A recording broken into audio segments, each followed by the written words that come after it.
Dios les bendiga, mis amados. Bienvenidos a una nueva clase de nuestra escuela bíblica. Estamos estudiando el tema de hermenéutica y hemos venido a través de las últimas clases estudiando acerca de lo que es el contexto. Hablamos del contexto literal de un pasaje que se refiere a todo lo relacionado con ese pasaje en el marco de la escritura, como por ejemplo cuando investigamos el significado de una palabra en su idioma original y cómo se relaciona con todas las estructuras gramaticales que conforman el párrafo donde se encuentra ese verso, todo lo relacionado a ese pasaje y su contexto inmediato dentro de la escritura se refiere al contexto literal. Por otro lado, si hablamos acerca de el contexto histórico y cultural, nos referimos a todos los elementos externos que trascienden a la palabra misma. Y ahí estamos hablando acerca de toda la parte cultural, histórica, económica y todo lo demás, como hemos visto en las clases anteriores. Sí, esta semana que pasó comenzamos a hablar acerca de lo que es este contexto histórico y cultural. Y si Dios nos lo permite, el día de hoy, en este primer video, estaremos definiendo un poco más todo lo relacionado con este contexto histórico y cultural. Y yo lo voy a guiar en este recorrido a que miremos cómo identificar más precisamente los elementos dentro del contexto histórico sin perder de vista lo más elemental en el estudio de la palabra. Pero antes de comenzar, oremos al Señor para poner este tiempo en sus manos. Amantísimo Dios, Padre Celestial, te damos gracias, Señor, por este tiempo. Gracias por permitirnos, Señor, una vez más estudiar tu palabra. Te pedimos, Señor, que abra nuestra mente, que nos des claridad de pensamiento, Señor, para poder recibir esta enseñanza y poder, Señor, mejorar en el esfuerzo, Señor, cuidadoso de entender tu palabra, de manera que podamos aplicarla a nuestra vida, Señor, y vivir conforme a lo que tú nos mandas en ella. Ayúdanos, Señor, en este cometido. Ayúdame a mí, dame claridad de palabras también, Señor, para poder expresar de una manera adecuada el sentido y el propósito de lo que estamos estudiando. En el nombre poderoso de Jesús te damos gracias, Señor. Amén y amén. Bien, miremos entonces nuestro contenido para el día de hoy. Como le mencioné, estamos hablando acerca de la hermenéutica y anteriormente vimos el contexto literal, el contexto histórico y cultural, y en el marco del contexto histórico-cultural mirábamos los elementos de ese contexto y definíamos el contexto en sí, hablábamos de la importancia de conocer los escritores de una carta, de la importancia de conocer los receptores de esa carta, y de otros elementos históricos culturales como la geografía, la sociedad, la política, la cultura, el idioma y todo lo demás. Y poníamos de ejemplo el caso del samaritano, que si conocemos el ambiente geográfico en el que se desarrolla la historia del samaritano, recordaremos o podremos dimensionar la complejidad de haber llevado a un hombre moribundo en el desierto de Samaria hacia un hostal, siendo que el terreno es sumamente árido y hostil. Entonces, al conocer los elementos que rodean esa historia, se vuelve más trascendente y más impactante el hecho de que el buen samaritano se haya tomado el costo de atender a este prójimo en necesidad y llevarlo hasta un hostal para ser atendido. En nuestra lección de hoy, bueno, en las próximas lecciones que vamos a estar viendo, miraremos los peligros asociados con el estudio del trasfondo. Esa es nuestra clase del día de hoy. Más adelante miraremos las herramientas para identificar el contexto cultural, así como también el contexto histórico-cultural, y miraremos algunos manuales bíblicos a donde buscar referencias que nos ayuden a nosotros en la tarea de enriquecer nuestro conocimiento del contexto histórico y cultural. Pasemos entonces a nuestro tema de hoy, los peligros del contexto histórico-cultural. Vamos a ver 4 peligros en específico. El primero es estudiar un trasfondo errado. El segundo es exaltar el trasfondo por encima del pasaje. El tercero es no convertirse en una base de datos históricos. Y el cuarto es pensar que no necesitamos estudiar el trasfondo. Estos son los 4 peligros que nosotros tenemos que evitar al momento de sumergirnos en un texto y buscar elementos externos a él y prevenir que esta riqueza de información que podemos encontrar en la periferia de un texto nos lleve a alejarnos del significado mismo del texto.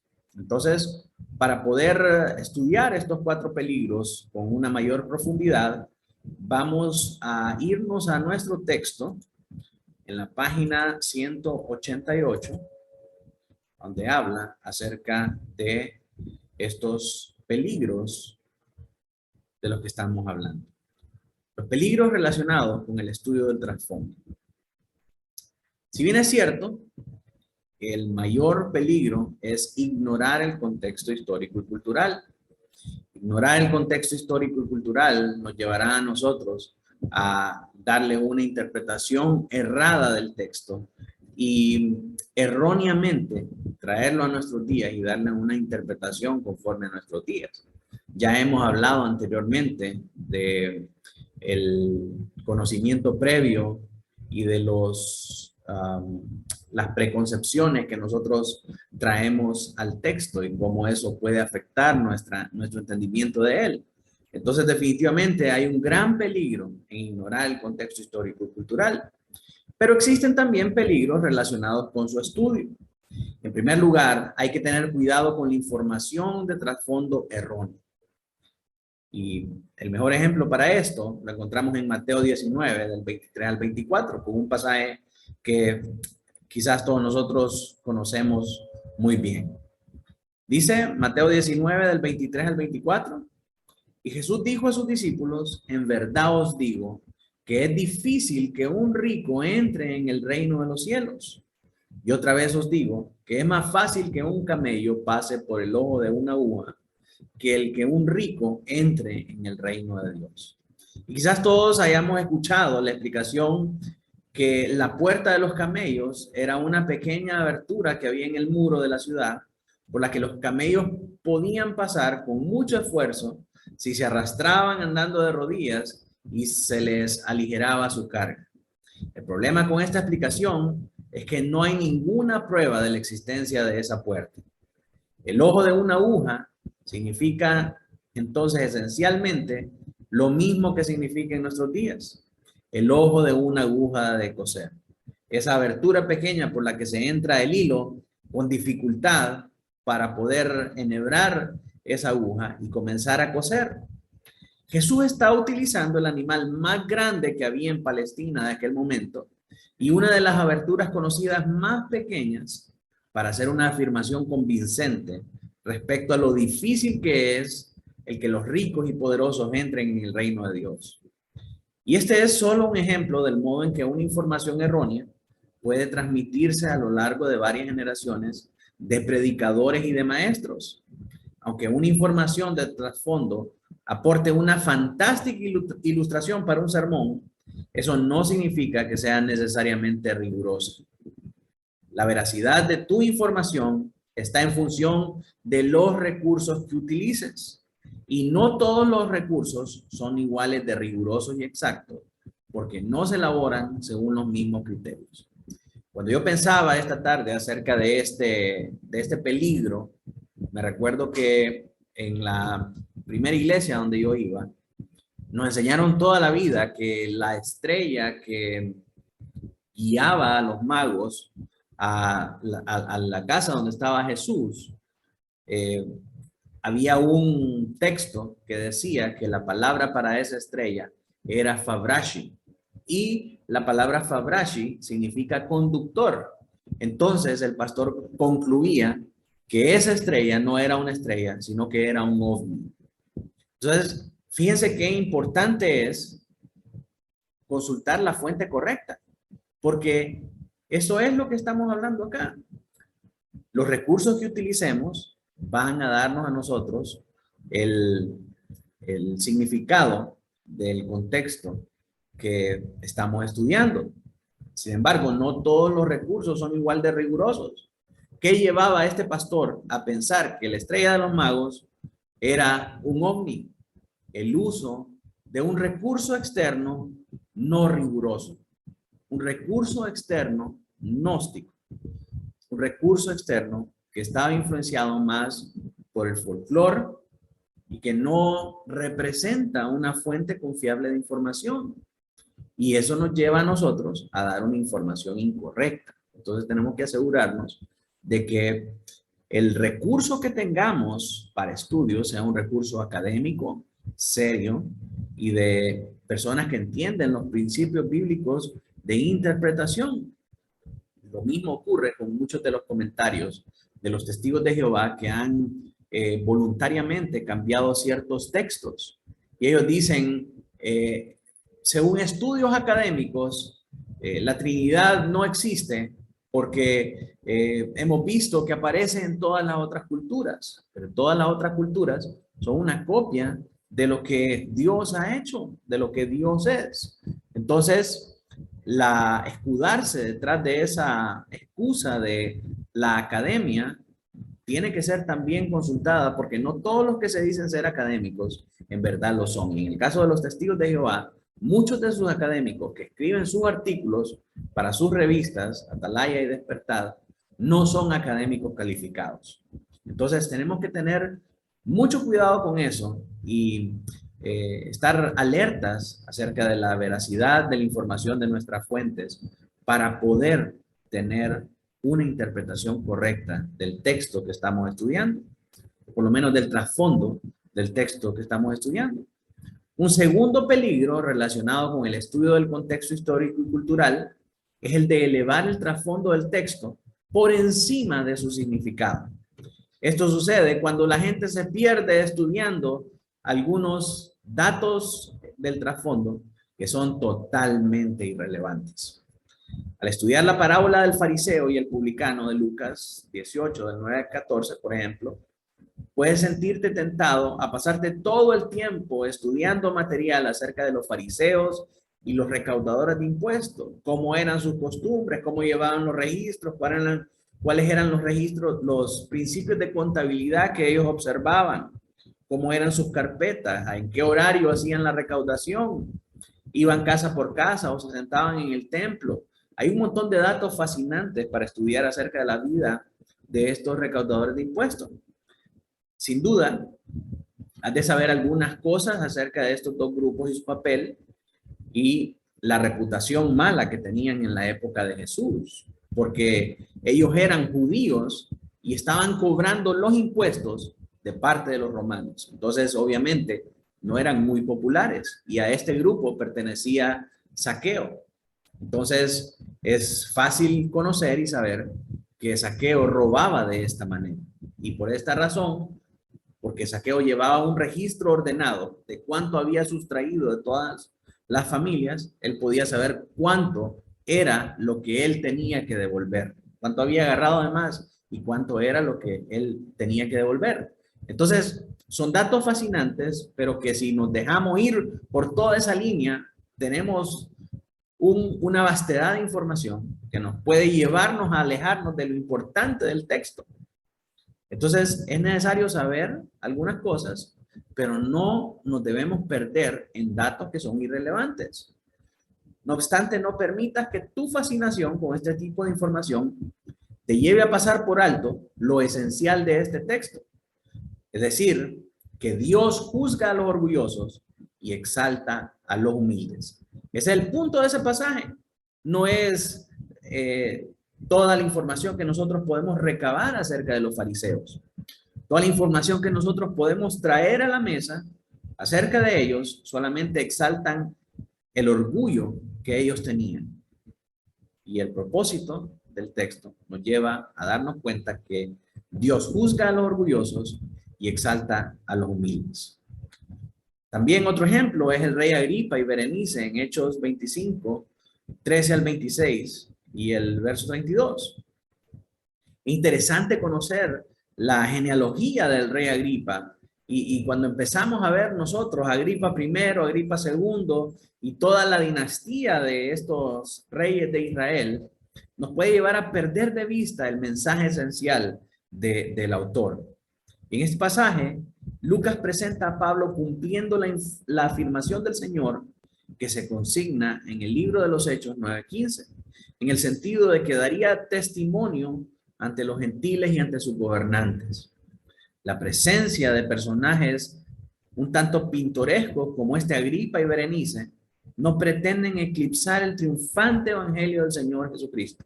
Lo importante en el relato de estos personajes es que se estaba cumpliendo lo que estaba siendo dicho en Hechos 9:15.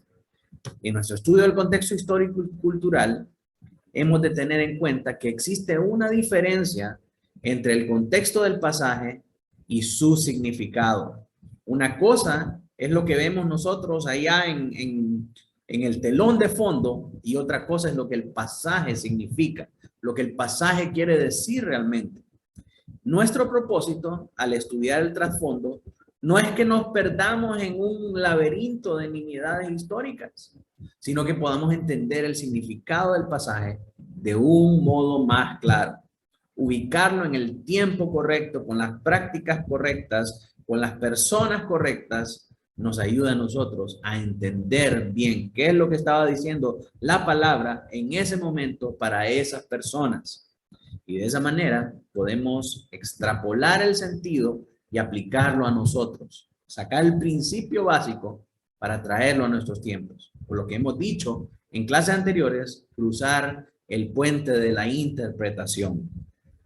Por último, una advertencia es que procura no convertirte lentamente en una mera base de datos andante de hechos de la antigüedad.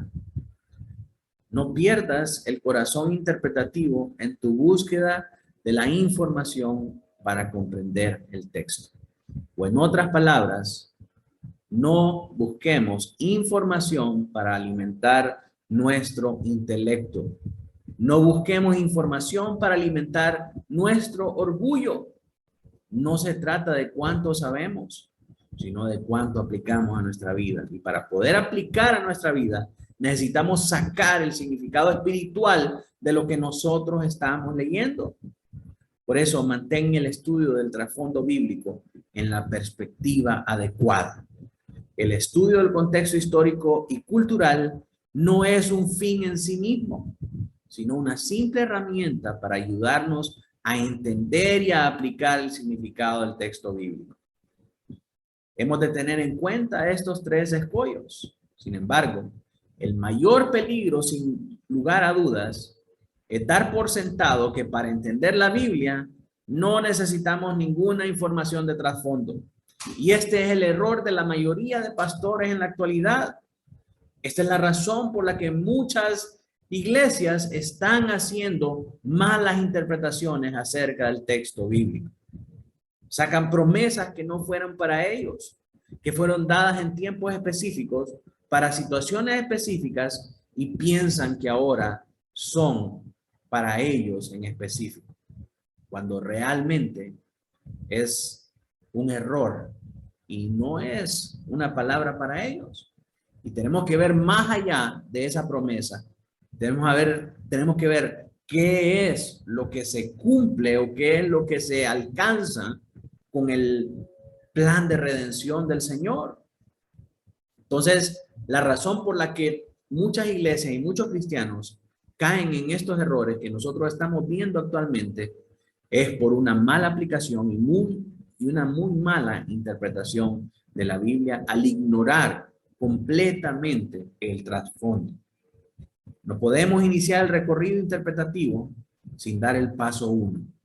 Y este es la comprensión del texto en su propio contexto. Cuando habla, por ejemplo, y los jóvenes verán visiones y profetizarán, esto está haciendo un presagio al tiempo de Pentecostés, donde no había Biblia todavía y donde para poder afirmar que la iglesia y el mensaje del Señor Jesucristo eran verdaderos, el Señor necesitaba de señales sobrenaturales para poder afirmar esa verdad, esa realidad en los creyentes nuevos de aquella época. Pero ahora que tenemos todo el canon de la Escritura y que Él nos ha revelado su voluntad a través del Hijo, nosotros ahora ya no dependemos de esas señales y milagros. Nosotros ahora dependemos de las Escrituras. Entonces, cuando entendemos que esa palabra no es para nosotros, sino que fue para ese tiempo con un propósito específico, nosotros podemos interpretar correctamente la Escritura para nuestros días. Y nosotros sabemos cuál ha sido la terrible consecuencia de interpretar mal esos textos. Tenemos personas abusando de estos dones sobrenaturales y de estas señales en nuestros días, diciendo que hablan en nombre de Dios, que tienen profecía en nombre de Dios y se atreven incluso a hablar acerca del curso y el destino de la vida de una persona o de la vida de un país en nombre de Dios. Y cuando no salen las cosas, están en graves apuros y Dios queda como mentiroso. Y eso no puede ser. El mayor error que nosotros podemos cometer es decir que no necesitamos estudiar el trasfondo para entender un texto. El Espíritu nos lo va a revelar. No, el Espíritu nos ha dado el entendimiento y el conocimiento para poder ir e investigar el trasfondo de un escrito para poder aplicarlo a nosotros. Y Él sí nos promete que su Espíritu Santo nos va a guiar hacia toda verdad y hacia toda justicia. Pero nosotros tenemos que hacer la tarea. Así que sí necesitamos estudiar el contexto histórico para poder tener una interpretación correcta acerca del texto bíblico.